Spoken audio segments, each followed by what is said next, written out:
Hello,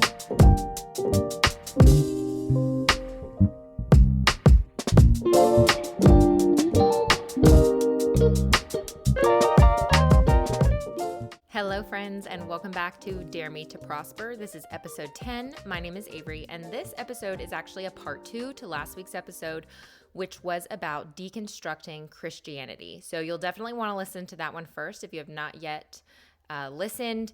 I did an interview of sorts with my sister where we talked about our journey from becoming Christians and what that looked like, and then what that looked like while we were living our lives as Christians, and then kind of how we organically deconstructed separately, not knowing the other one was deconstructing, and what that process looked like. Again, like I said last week, I do want to give a quick disclaimer. If you are someone that recognizes yourself as a Christian, you consider yourself to be a Christian, this episode could be a little bit triggering. So if you're just listening out of curiosity, but you don't necessarily resonate with what we're talking about, I do want to let you know it could be triggering. We really dived into what we did not like about the church, about Christianity, and, kind of that process. So just a heads up, we definitely are not trying to convince anyone either way, whether you want to be a Christian or you're deconstructing your faith. It does not matter to me. This is just our personal experience. I also want to recognize once again that this episode does contain some triggering topics like eating disorders, sexual abuse, and a few cuss words. So if you have little ears, this is probably not the episode, or if any of those things are something you don't want to hear, this is your warning that you might want to tap out. Okay, so I'm going to dive right back into the episode. And just as a reminder, where we are picking up is kind of in the middle of the episode. We were discussing this idea of shame within the church and how we felt like within the church, within Christianity, we kind of overcompensated with our boundaries, and it was a very self-deprecating sort of environment. And so as I dive into this, my sister is talking about a woman who very specifically kind of demonstrated that idea, and then we'll go from there. I hope you enjoyed the episode. You know what's interesting? Another kind of like standout moment for me was, again, I was in small group, and this was when I was one of the leaders for it. And we had a girl in our group who really struggled with she struggled with a lot of relationships and like family, friends. It was an open conversation that she really struggled with her self-esteem. Mm-hmm. And we were talking about this scripture, love others as yourself. And I remember saying to her as like an encouragement, like, we put a lot of focus on loving others and we forget about the part of loving ourselves. And I remember kind of like posing that to the group of like, do we kind of value that? Are we allowed to love ourselves? Is that a thing? Yeah, I thought we're supposed to hate ourselves. Right. And so I remember kind of like tossing that out as kind of like a test of like, is anyone else feeling the same? Like, I wanted to encourage her and also encourage myself, who had also struggled with shame and self-esteem and my body and all of that, to say like, yeah, we're supposed to, like the scripture says we love ourselves. And I remember a guy in the group speaking up and really kind of shooting down that idea of like, that's a slippery slope, loving yourself, because then you're going to become obsessed with yourself. We're supposed to love others more. We're supposed to, sacrifice more. And we're supposed to lay down our lives for the church and, all of that. And I just remember feeling frustrated because I was like, can we sit in that for a bit? Like, I feel like, especially for the women, those don't have to be exclusive things. Right. We have to, we talk about self-care and taking care of yourself, but loving yourself is not something that is a comfortable topic in the church. Yeah. And I remember since then, there are a few times, kind of small group is where you test out some of your feelings on things. Right. It's not like you're going to like raise your hand in church and be like, sorry, Pastor, I have a thought. A small group is where you're kind of like testing out these conversations. Yeah. And if it gets shot down in small group, you don't really bring it up again. Right. Or, that's kind of your place to kind of feel out. You take that as like, your questions. Yeah. And I remember a few other times of like these moments in small group that were very real like turning point moments for me Yeah. of like, Wake up calls. all right, Yeah. this isn't something that I agree with anymore. And part of my moment of bringing up like loving yourself was birthed out of like, I had an eating disorder in college, and there was online, I found a lot of like healing in the body positivity movement. And a lot of that messaging was loving yourself and like accepting not just your body, but like accepting like when you make a mistake or like you eat a cookie, like don't feel shame about, all of that. Like that's a whole nother conversation. It's but under the same umbrella. Really, it is. That messaging really like spoke to me and brought me a lot of healing because it's not something I had heard before in the church. The church had taught me to feel bad and fix myself and ask for help from God. It didn't teach me to, oh, hold on, I could love myself.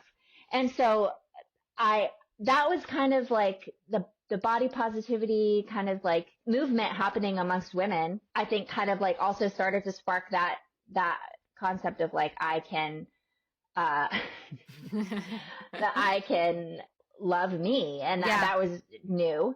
And then another moment kind of similarly, there was an older woman in I was in a church where we had mixed age small groups, which I think was actually really cool. I think that it's cool to be in community with people of different ages. And kind of similarly, this was really towards the end of this might have been one of my last times at church. Oh, interesting. Because this was really big for me. Because anybody who's ever experienced abuse, be it verbal, physical, sexual, like that is going to be a big part of your life and your story. And there was a woman in I have also experienced sexual abuse. And so that was part of my kind of story. And there was an older woman in our group who was sharing her life story, and she had a really rough life, adulthood, and she had her boyfriend was physically abusive, and she gave us this whole life story about how she had experienced physical, verbal abuse. Her boyfriend burned her parents' house down, like pretty extreme I would say so. abuse. Yeah. And in kind of and she was like of an older generation. And I remember her kind of summarizing her story of kind of like a lot of focus on her sin in that, of like, I rebelled and I had this rebellious boyfriend, and I, didn't listen to my parents and I didn't honor them. And then this was the consequence of this. Everything comes back to, and I remember you have to look at your sin. Everything came back to like, and not to say that, sure, we can't take responsibility for things, but I kind of was like, kind of to offer like some encouragement. I was like, not to like say, sure, we can't like reflect on our choices, but I just want to encourage you, like, you were abused. Like, I am sorry that you experienced that. And I think that I felt to like kind of point that out, because she really struggled to like say she had been a victim of that or survivor of that, like whatever. She had kind perpetuated the messaging of like, I what is my part? I must have done emphasis something on her choices in it. And that's it's her story to tell. But I remember kind of like pushing back on that, and I think because as women, like a lot of the times we blame the victim and stuff, and I just didn't want her to feel that in the church setting. And she was like, well, no, like she really rejected that and pushed back. And I remember when it came my turn to kind of share my story, I was like, am I expected to take blame and responsibility for my sexual abuse in the same way? Oh, interesting. And feeling like, oh, I'm supposed to, when I had my rebellious period and I was like sexually assaulted during that time period, and I came back to the church as like, take me back, I'm sorry, I messed up. I remember going to like the prayer team and confessing that I had been sexually assaulted, as if it was like a confession. like it was my sin to confess. Wow. And I remember the person hearing my prayer responding like, "You're forgiven." Like, and maybe they were just not equipped, which I think a lot of people in the Was church it a aren't. man or a woman? It was a woman. Okay. And it's interesting because she later said like, "Oh, the same thing happened to me." And I don't think enough people in the church stand up and say, This this is is a not, problem. yeah. This other thing is a problem. And we need to stop putting so much emphasis on you put yourself in a situation. You know what I mean? Yes, right. And I just remember sitting there at that moment in small group being like, I wonder if I'm supposed to, it's time for me to go around and share my vulnerable life story, if I'm supposed to phrase it in a way of like, I was assaulted because I was drinking and I was sinning against God, or if I'm supposed to be honest and say, this shit happened to me and I think it was wrong. And it's almost like saying like that, how, you got hit by a drunk driver. Well, you shouldn't have been on the road with them. You know that people drink and drive at night, so don't drive at night because there's a chance you could put yourself in a bad situation. Like yes, I agree. I think that's rampant. I think it's completely overlooked. And I think also, not to get into like, there's a whole nother conversation there, but I think there's a lot of that kind of abuse that happens within the church. And so there's definitely, and we've seen this now exposed all over the place in churches, but there's definitely, I think, a lot of instances of, not that was happening with this particular woman. She was probably just used to hearing that messaging over and over. And so she was just teaching you what she was indoctrinated to do. But so much of that abuse happens a lot of times by male leadership in the church. And so they're not going to bring that issue to the surface because that would expose them, whether it was them or whether it's somebody that they're covering for, or whether it's just they care more about their church as a business and they don't want to, expose something that could make them look bad. Like, I think there's all sorts of reasons, where that story, in all sorts of different scenarios gets pushed aside in places like churches. And that's such a toxic, it's such a dangerous, but I think that also brings up a really good point. Go ahead. Yeah, no, I think if you directly ask a church member, they would say, oh no, of course we wouldn't do that. Like, of course, the political response, politically correct response would be like, of course we, we aren't for, but there's a lot of hypocritical domestic behavior, violence and abuse and all of that. But the nuance what you ingrain in your congregation is an identity of shame. And we carry, we are sinners and we had our part in it. And when that is the primary message, it doesn't matter what you're saying, like out there, if you're carrying this identity of, first and foremost, I've messed up and I need forgiveness, that's going to speak louder than anything else. Yeah, I agree. And I'm like, I want to move on to some of this other stuff because I know that shame in itself is such a big topic. And I know, people personally, that grew up in, I'm like, I don't want to name names, but I know people that grew up personally in a very religious household, and shame became their main underlying emotion that, then that affects you into adulthood, which is why I'm very like, in our family, we raise our kids as like, you very much have the authority over your own beliefs. Like, we're not going to tell you this is the truth and this is what you're expected to believe. It is very much like, well, this is what mommy believes and this is what daddy believes. But, you get to see what resonates with you, and we encourage them to question things and to don't take anything as face value. Because this idea of shame, when it gets ingrained to people at a young age through, these church environments, that follows them into adulthood. It completely wrecks people's their identity, their ability to be in healthy relationships, their ability to understand themselves emotionally. It wrecks people for life. And so I think that is one of my biggest, like, I will always I will always put up a fight when it comes to this idea of people need to like self-deprecate for the sake of, that's what it Mm-hmm. means to be a Christian. Because if you just look at the psychology of what that does to people and the way that that plays out, even though a Christian will likely argue with you and be like, no, you're misunderstanding it, that Right, there's right, right, always a right. Yeah. misunderstanding. Half the stuff that we've probably said, I'm sure if there's a Christian listening, and not to, again, like, I'm not trying to convince anybody not to be a Christian, but typically what happens is because I used to be this person. We both used to be this person.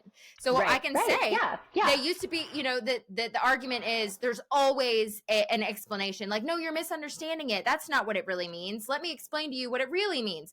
But in reality, the way that it plays out in the church is toxic, and it does a lot Right, of damage. right. All right, so I know we spent a lot of time talking about, like, yeah, I mean, and that's a huge part of it, is like how Yeah, the experiences, the emotional experiences that we had and why we started questioning things in the first place is all yeah, of those things, feelings of shame, the self-deprecation, the disrespect of women, not allowed to like question things and all this. So for me, like I said, I spent 10 years plus as a pastor's wife, not a lead pastor, but one of the pastors within a church. We were at a church plant, then we were at a really big church. And that really big church was where I started really questioning things, because that environment for me personally was so awful. It was very, very hardcore theology based, very much high expectations of how you were to talk, how you were to act, how you were to say things. I remember situations of like saying something in a small group setting and then being corrected. Like, oh, yeah, you said this, but what you really meant was this. Like if I yeah, used the wrong language, that was not acceptable.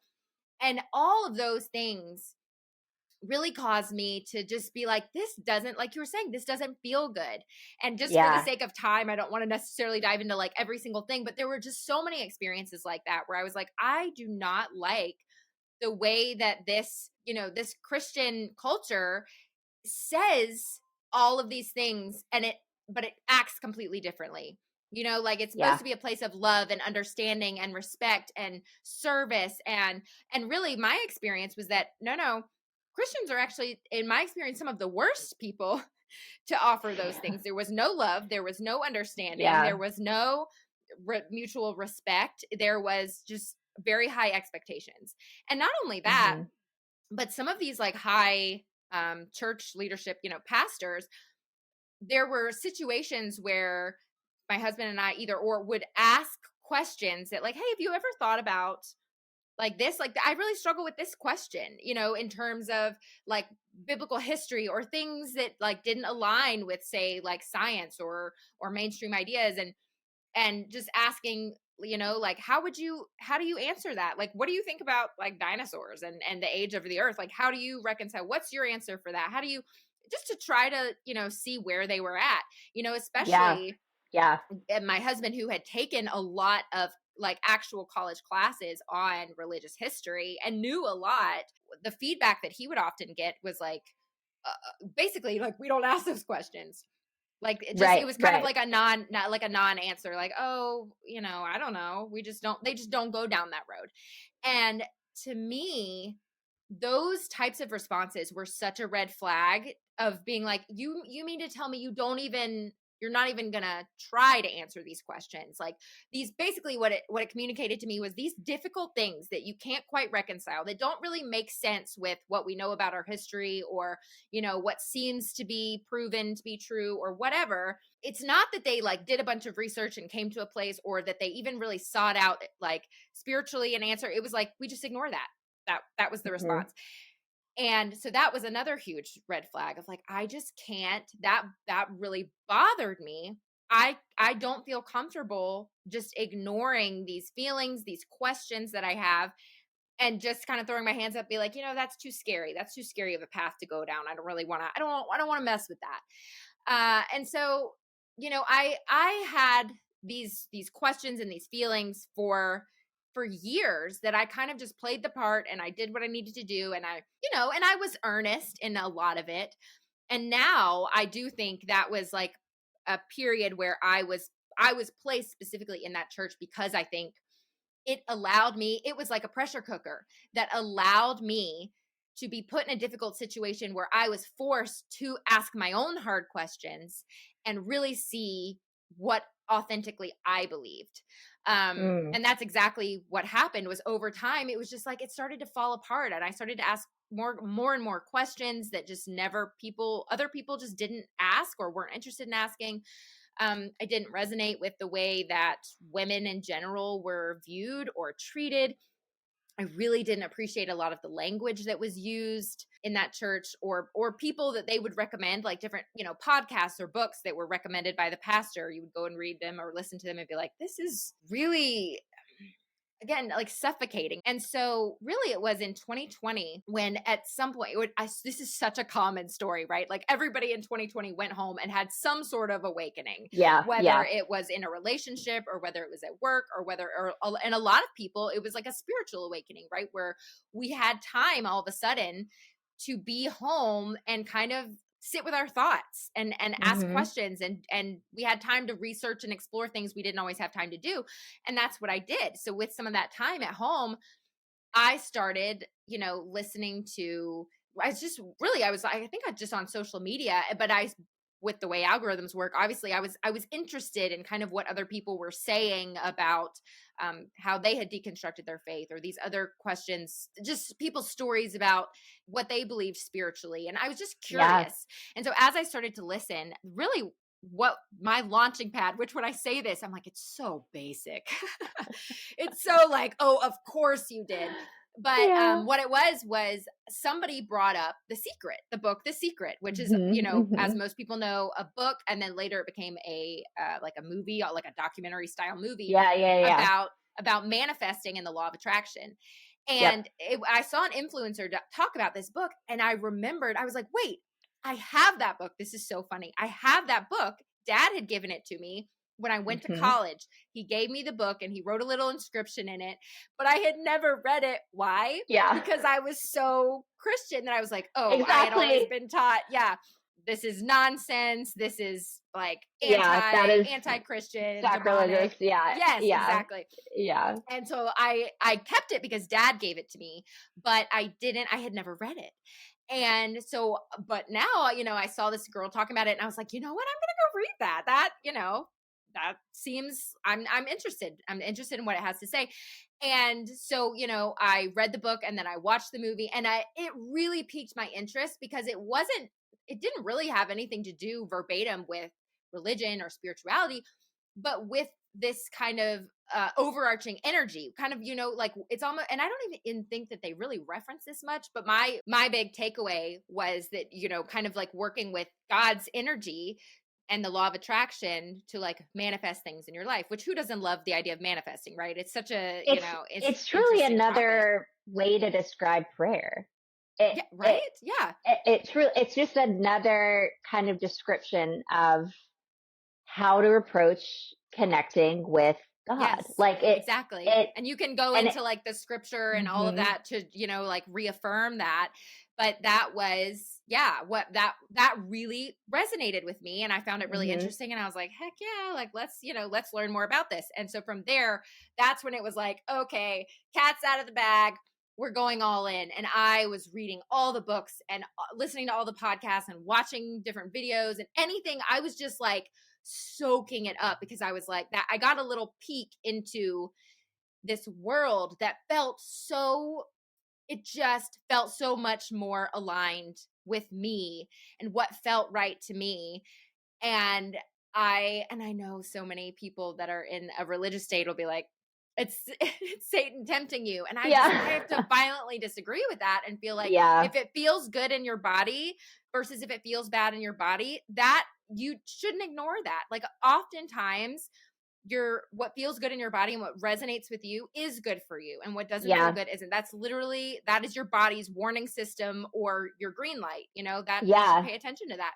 So anyway, I read a book. One of the first books I read was Gabby Bernstein's Super Attractor, which was kind Uh-huh. of on that Uh-huh. manifesting topic, but really her book was so cool because it really went way past manifesting and went deep into her relationship with like God and her spirit guides and all of this. That was really my first, like, whoa, that blew everything out of the water, to where I was like, wait, I want to know, what is this? And then so on and so forth from there. Where over the years from 2020 until now, I really have, at some point, I think by the end of 2020, I had learned enough, because I should say, I started getting into NDEs Mm-hmm. and just like aliens and proof of that we have of aliens. And it was like, it kind of just became this puzzle that started getting pieced together, where I was like, there's just too much evidence.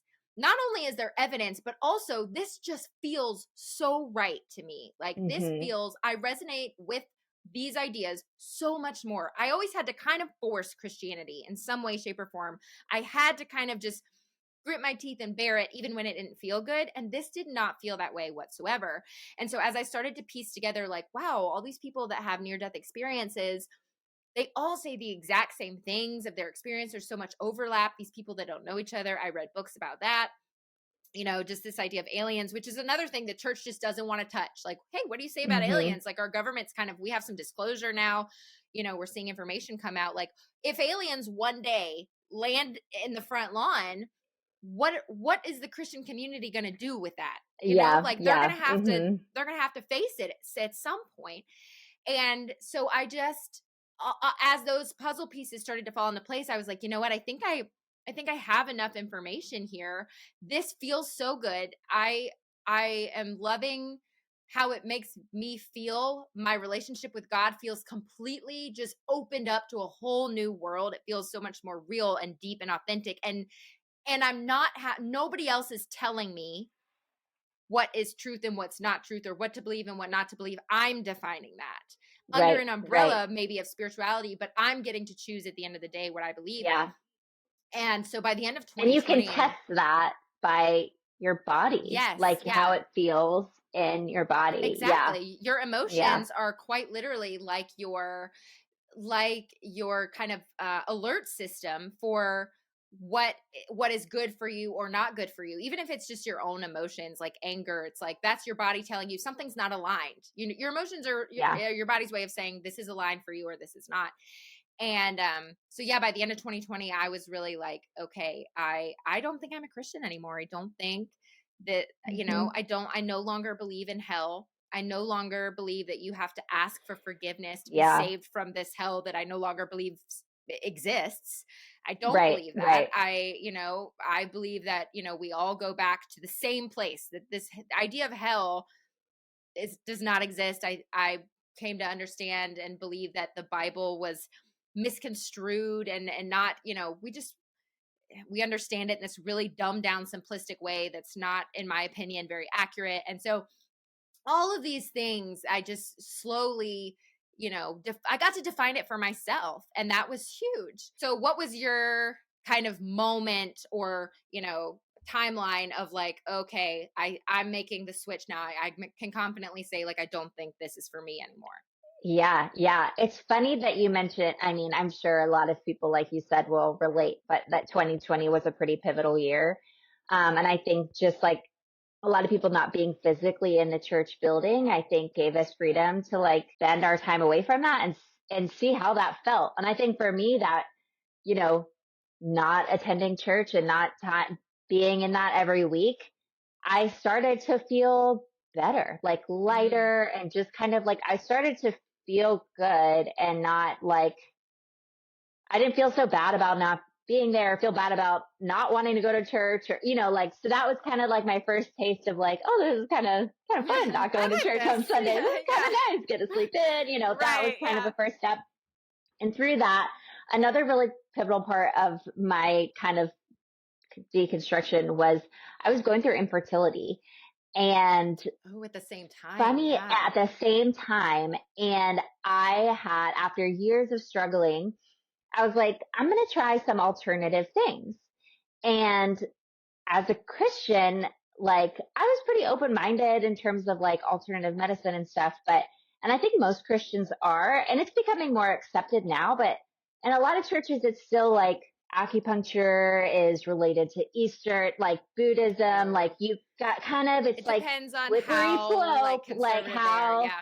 Exactly. So I started, I went and saw a psychic, and I started doing acupuncture, and I started doing Reiki, just to kind of be like, okay, like, why am I not getting pregnant? Like, Yeah. just kind of out of this drive of like, I want to have a baby. I was just like trying everything. Mm-hmm. And in exploring some of that, I was like, oh, this is cool. Like, this is a really, there's like science behind it even. Like, Mm-hmm. and I remember talking to another one of my friends in the church who was also going through infertility, and telling her like, yeah, I tried Reiki, and it's like an energy healing thing. And I felt like I had some spiritual blocks to pregnancy and motherhood. And I feel like it really helped me. And I remember her not anticipating this response at all. Her being like, well, do you think that that's like kind of risky? Like, that it's like opening a door to witchcraft, and like, do you think and I just was like, no, I don't think that. Like, I was just No. like, yeah, I don't think that at all. I actually think that it's pretty cool, and Yeah, fuck you. No. yeah.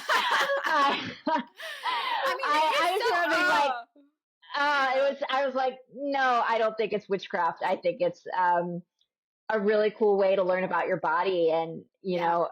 I, I, I just remember being so like, oh, of course, the response is this. Yeah. But I just remember feeling so much like healing and peace in that alternative medicine space. And like, my Mm-hmm. acupuncturist specifically is a very spiritual person, but Mm-hmm. she never like pushed anything on me. She was very like maternal and kind and gentle. And I found so much healing in that area. And I now have children and all of that. And I actually credit it to, healing Yeah. spiritually through those body healing practices, those energy Mm-hmm. healing practices. And I think that also was a huge trigger for me to kind of open my eyes to like, what are these things that were previously seen as bad that maybe aren't? And Right. tarot cards were another one for me. That's when I was like, oh, I don't know, tarot cards on TikTok were like taking off, and I was like, Right. well, they sell them in Anthropology. I'll just, Yeah. it's not witchcraft if I get into Anthropology. Right. Right.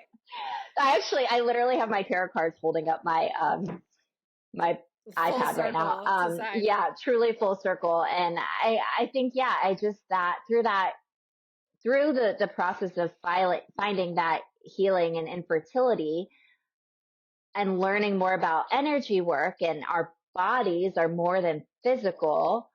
Um, it just opened the doors to, wow, I think kind of similarly, my first kind of ball to drop was, yeah, I don't believe in hell. Yeah. Which really was kind of an easy one for me to resonate with, because I think, Mm-hmm. like, you ask a kid, like, they're gonna come up with a million reasons as to why that doesn't make sense to them either. And I think if Mm-hmm. we all go back to that like childlike faith, that We childlike do belief, not give like, kids enough credit. Yeah. yeah, they're going to be like, well, what about the people who've literally never heard of Jesus or been in a church before, and it's And not never their fault, will. and Yeah. they never will. Like, Mm-hmm. they're going to go to hell, and there's just Mm-hmm. so many questions like that. And so I think, hell, not believing in hell was kind of an easy one.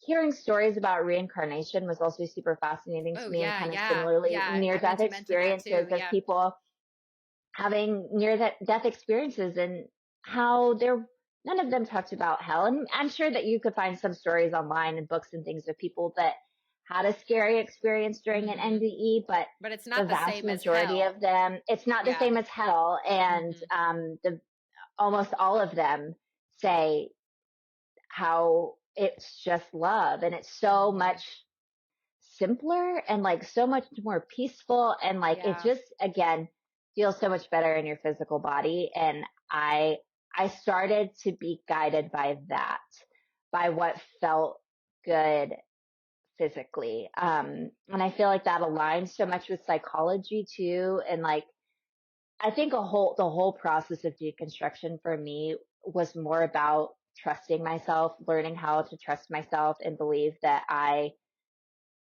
can, like, like, don't follow your heart, like, don't, Mm. as it's said in church and stuff, like, you need to just submit to scripture, just submit to God, and just trust God. You can't trust yourself. It's going to lead you astray. Right. Um, Yeah. I think really letting go of that and realizing that I can trust myself. I can trust my intuition. Mm-hmm. I I can listen in my body has led me to just feel closer to the spiritual world, closer to God. I now when I don't use the words pray. Mm-hmm. I'll meditate and I'll talk to God, but it doesn't feel like Yeah. dear God, amen. Like it's just Yeah. a different kind of It's hard conversation to kind of and undo feeling. some of that. Yeah. It is. And but now when I have those moments of communicating Mm-hmm. with the universe, with God, with source, whatever you want to call it, I actually believe that I'm doing it in a way that I never felt like I was actually connecting with something before. Like I had the when I same would sit down to experience. Yeah. pray, I always just kind of felt like I was hoping that I was being heard, but I thought surely not. It's like we have so much more confidence now. I have so much more confidence that I'm Mm-hmm. actually connecting because it's not based on It's based on your own that. experience. Yeah, we just are. Like, I think I Mm-hmm. just kind of realized like everyone is connected to source, like, and the spiritual world is overlapping with the physical world. And it's just all kind of just felt closer in a way that in the church, it felt farther away. It felt other. It felt like there's the veil and, Yeah. I had there's the this, same experience. I like, yeah, it's very yeah. like, it's like you're going from what somebody else is telling you it's supposed to look like and supposed to feel like. And so you're kind of just, you're going through the motions. You're going through instructions of what someone else said. There's something really important, I think, about like making it your own and having Hmm. your own experience because like we were saying, like we believe now that like God is more in you than out of you. God is more Hmm. inside of you, in all of us. We're all connected through God. And Christianity is very much so like you're looking out of yourself for God. Even if they say, oh, well, that's not what we teach, and the Holy Spirit's inside of you. The way that it is practiced is God is outside of you. You're praying to God, this big God on the outside. Whereas now I feel like we have a better understanding of like how God actually works, how we believe God Hmm. actually works, and it's so much more personal, so much more intimate, and so much more like I can look inside of myself. And by valuing myself, I'm valuing God. By connecting with myself, I'm connecting with God. By loving myself, I am loving God. And by loving other Hmm. people, I'm loving Hmm. God. Hmm. So, if I'm judging myself, like that, first of all, that just reflects on other people because we're all connected. It's like that connection Right, aspect is right. such a Yeah, big part of it. And so, yeah. yeah, like you were saying, now it makes so much more sense to me. I feel so much more loved, by God and by, other beings, angels and spirit guides. I just feel so much more connected. I feel like I'm able to communicate so much better, so much clearer, and hear wisdom and to get, feel like God is speaking to me or like my guides are speaking to me or whatever. And I just, people really misunderstand how much they are disempowering themselves by devaluing their own inner voice and their own intuition and their own emotions and I think if I push it way back, I think a lot of it has to do with like control in the church and Mm, how if you're looking inside of yourself, that's kind of dangerous because it takes the power away from those who are telling you what to believe and what's okay and what's not okay. And that's a whole nother rabbit hole. But I think I guess I just want to encourage people who maybe are questioning things and who do have questions and maybe they're not used to trusting themselves, so that feels scary because they think, well, what if I'm wrong, or what if. And I just want to say, I think intuition is so valuable. And so, and you're mhm. allowed to make mistakes. You're allowed to maybe believe something and then change your mind, even Yeah, yeah. deconstructing. And I think people just need to have the freedom to feel safe to do that.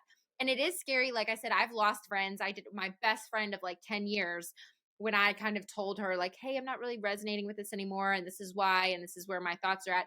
She didn't say, like, she was loving and she didn't say like I'm never going to talk to you again, but that absolutely was the beginning of a pretty quick ending of like I think me not feeling like a safe person to her anymore. And that's sad and that's a loss that I had to take, and my loss is probably Yeah, not as big as a lot of other people's losses in terms of like their family or their spouse or yeah. whatever. It can be way scarier, but I think being authentic to yourself and honoring your own questions and your own intuition and your own beliefs that feel right and good to you is one of the most important, I believe, things that you can do in your life. And it Mhm. really helps you really stand on like who you are and what you're about and what's important to you. And I think we're all healthier when we do that, you know? That's my opinion. Do you have any closing thoughts on that? I know you do. Yeah, I think that I had so many like great moments in the church, Hmm. and so many. I think that the thing that the church really does great is fostering community. I agree. And at the same time, I wonder if the church, when I say the church, like leadership in churches know how. We brought up, both of us brought up times in small group being Hmm. times when there was pain and Hmm. questioning that felt unanswered and all of that. I wonder if church leadership knows how much those moments and those smaller communities like really impact like our individual perceptions of what the whole church means. I just want to say to people that may be questioning this, or, maybe you're not quite there yet, or maybe you don't know where you stand, which I think is totally okay too. I just want to say if you deconstruct your Christian faith, it definitely doesn't need to mean that you're an atheist or that you have to let go of every single belief. There is a gray area. I have Mhm. friends that still identify with as Christians now, but that are also very open-minded. I just had a conversation with a friend yesterday and where I can kind of share my beliefs and she can share her beliefs, and we actually overlap in a lot of areas, and it doesn't have to be all or nothing. And Mhm. so I think that I just want to say that to for anybody that feels like that is a scary cliff to jump off of. There Yeah. is lots of different levels that you can land on, and it doesn't Yeah. have to be Yeah. abrupt or all or nothing. Yeah, I kind of along with that, something that gave me a lot of freedom is disconnecting from how other people saw me and if other people thought I was a Christian or Oh, not. that's good. Yeah. And so when people ask me like, are you a Christian?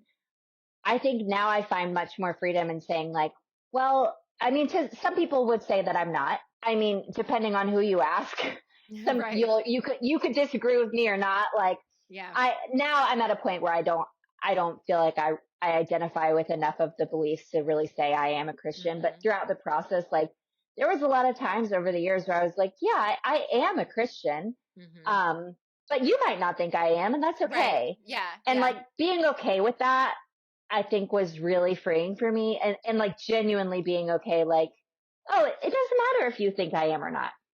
And even Right. according to you, it shouldn't matter if you think I am or not because it's supposed to be between me and God, right? Like Right. it does. Exactly. Yeah. I don't need a stamp of approval from you to say like I am your version of a Christian. Like, Hmm. and I think that probably goes for like every religion as well. Like I think most religions are supposed to be about your relationship with you and God. Exactly. Exactly. And so just having that freedom, I feel like is a really comfortable like step to be in if you are kind of in this in between of like, maybe you think I am, maybe you think I'm not, then that's okay. Like, and Hmm. just being okay with Absolutely. wherever you are. And Yeah, and I looked up the definition just because I feel like there is a lot of from the religious community there's a lot of pushback on like, well, new age spirituality is basically its own religion. And I would say not really, because there is no central hub of like this is what's true, and if you don't the believe this. doctrine, yeah. Yes, there Hmm. is no doctrine. It's really like quite literally the definition of spirituality is just the quality of being concerned with the human spirit or soul. It's really just Well, yeah. understanding that there's a deeper part of you, and usually that equates to a connection with God, but it doesn't have to. Honestly, I think there's a lot of Hmm. people that would consider themselves spiritual who are also consider themselves atheists. So I think Yeah. you really get to Yeah. define it. It's up to you, and I don't Yeah. think you're going to hell if you don't believe in Yeah. God. Like I think you could Yeah. And quite if someone literally. says like, are you a Christian? You can say, well, how do you define that? Like, how do you Yeah, define yeah. Christianity? Because kind of funny enough, like in our stories too, like we kind of went through versions of being a Christian. Like, Mhm. and at Yeah. what point were we a Christian or not, or is it all the same? There's so many denominations and churches, and you're Catholic, you're Protestant, you're Baptist, we went through that all as an individual. And so like, are we going to sit here and like look back on our story and say like, well, I probably wasn't actually it's Right, all right. perspective. And Well, so, and it's so funny because now I'm the one that was like a pastor's wife for so many years. And honestly, genuinely, and I think it speaks to where I was for so long that I hated reading the Bible, and I would have never admitted that all those years ago, but I didn't like it. I still don't like it. I didn't enjoy it. And I would do it very sparingly, but so I never really gained a lot of that insight into it just because I hmm really just loathed it. And hmm I just never really I'm not really great with like details and like documented details. I feel like you're actually a like lot better with that. historical. Yeah. Historical details. Yeah. And so funny, it's like you probably had a better understanding of like the theology of everything than I even did, because that's more hmm your personality. So it's like we Yeah. really did Yeah. have these like two very different experiences, and yet still now have ended up in the same place. We had very similar, like, yucky feelings, Yeah, yeah, when, exactly. yeah, yeah, All right, I have to wrap this up because I quite literally have to leave to get my yes, kids. But thank you so much for coming on and yes, sharing your story with me, and well, with us and the listeners, and sharing a lot of really, like vulnerable experiences, because I think a lot of people will just really be able to relate to that. And so, yeah. Thanks for you know, having me on. This yeah, was I fun. I've love it. never I done know this before. we'll have to do it again, and we'll do a deep dive into like, how you read scripture now, and the spiritual Yeah, side of yeah. that, I because I think that's I would really love to interesting. go more into like where we are spiritually now and I how know, what yeah. that looks like. Yeah, Yeah. we'll I have think to it's do like part interesting. threes and fours, Yeah, and yeah, we could part, talk all yeah. day. A whole segment. I know. Okay, friends, and that is it for this part 2 of Deconstructing Christianity. I hope that you enjoyed it. I hope you weren't too triggered and that you could relate to something, because it really is just a conversation that I really felt like needed to be out in the world. And I know that a lot of people are maybe going through this, or have been through this, or are starting to go through this. And so I hope it was helpful to you in some way, shape, or form. Please, if you are enjoying the podcast, if you would leave a 5-star review, it helps out so much. Again, I'm just getting started, and so those reviews have such a big impact. So I would love your support there. And that is it for today. And I will see you guys next time on Dare Me to Prosper.